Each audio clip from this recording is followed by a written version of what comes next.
Alrighty, problem 3-1.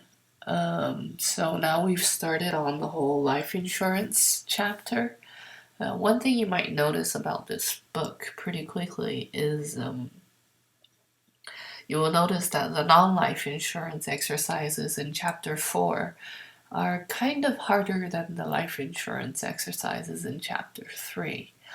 This might or might not have something to do with the fact that the lecturer is a non-life insurance professor, but the nice thing about this is you will really get to know the basic terms and definitions properly in the life insurance part, because you actually have a chance of getting through these exercises on your own. So I apologize if I sound kind of as if my nose has a cold. It does. Hope you can understand what I say anyways. So let's get to it. In problem 3-1, we consider the survival function f bar of t with this expression for t belonging between 0 and 110. So what does this mean? This means essentially we're looking at a model where you cannot survive past age 110. And then we're asked to calculate certain things. We're asked to calculate the probability that a newborn will survive age 10 and the probability that the newborn will die between ages 60 and 70, etc., etc. So maybe a good idea just to begin with is to draw a timeline, kind of just to get a feel for this. So let's say this is time 0, this is time 110. This is the only part of the x-axis that's interesting for us time-wise. So their survival function always starts in 1, right? Because the probability of surviving past time 0 is 1. And since the probability of surviving past time 110 is 0, especially if we plug in 110 here, we can see that this thing evaluates to 0, then we can see that the survival function essentially will probably look something like this. So I don't know why I drew the bump in the end there. There isn't supposed to be a bump. You can probably get a prettier graph in Maple or something. This thing is just hand-drawn enough to show you guys that it starts somewhere in 1 and ends somewhere in 0.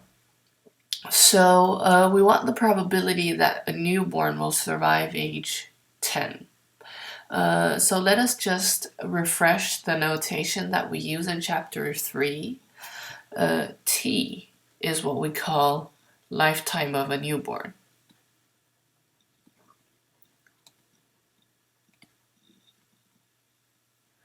And by f bar of t, for any small value t, we denote the probability that the lifetime of a newborn is greater than this little t. So this probability that the lifetime of a newborn exceeds some value is given by the survival function that is given in this exercise.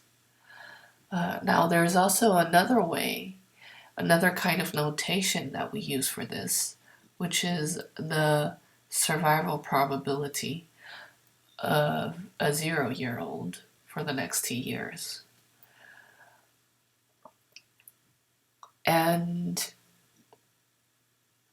let's take a look at B, the probability that a newborn will die between ages 60 and 70.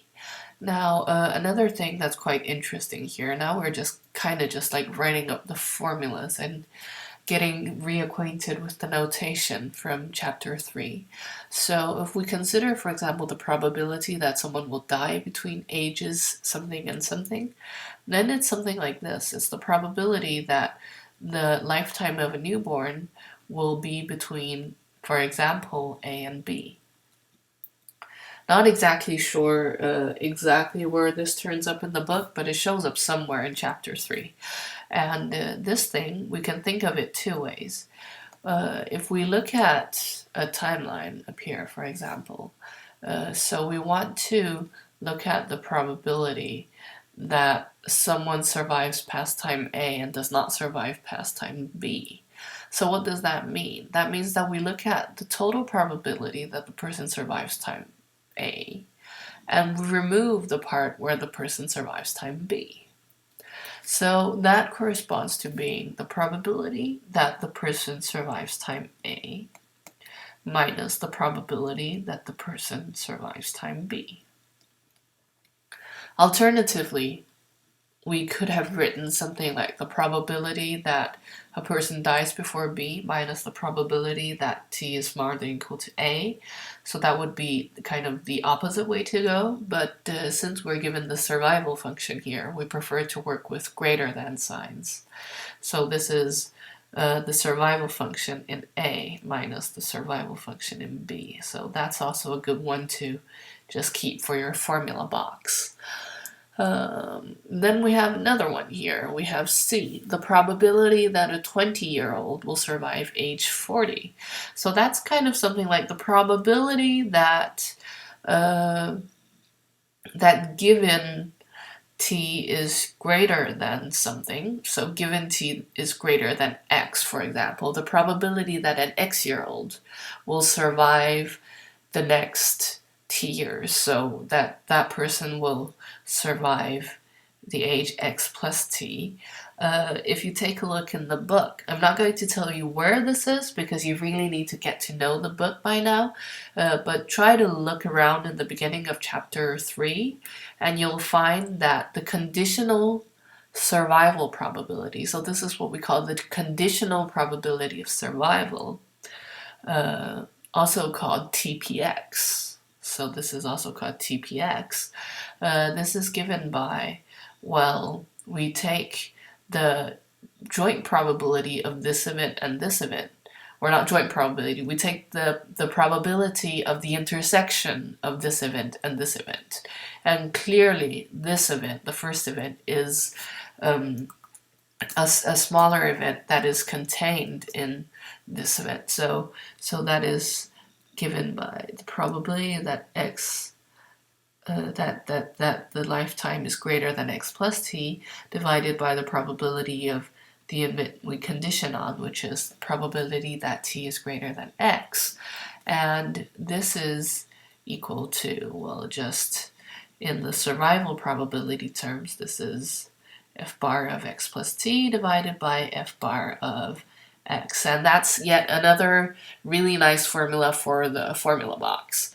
And last but not least, we're also asked to look at the mortality intensity at age 65.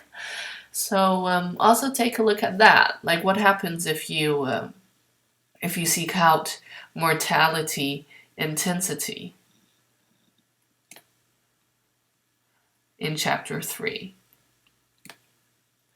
Well, if you look for the intensity in chapter 3, you kind of go through the pages, right? And the place where it turns up the first time in chapter 3 is on page 25, where they look at mortality rates, where they say something like this. Well, they say F bar of T, so the survival function is given by e to the minus 0 to T of mu of S ds, where ding ding ding, this mu is the mortality rate, or the mortality intensity, or sometimes we just call it the intensity.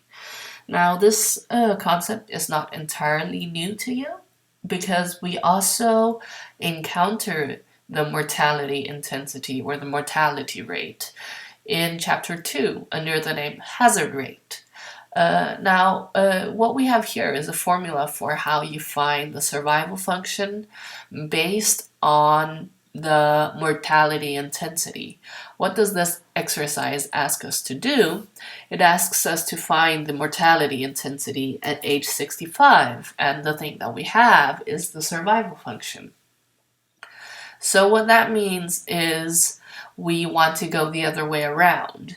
So since we have an expression of mu that gives us the survival function, we can deduct using this that the minus log of the survival function is equal to the integral from 0 to t, mu of s, ds.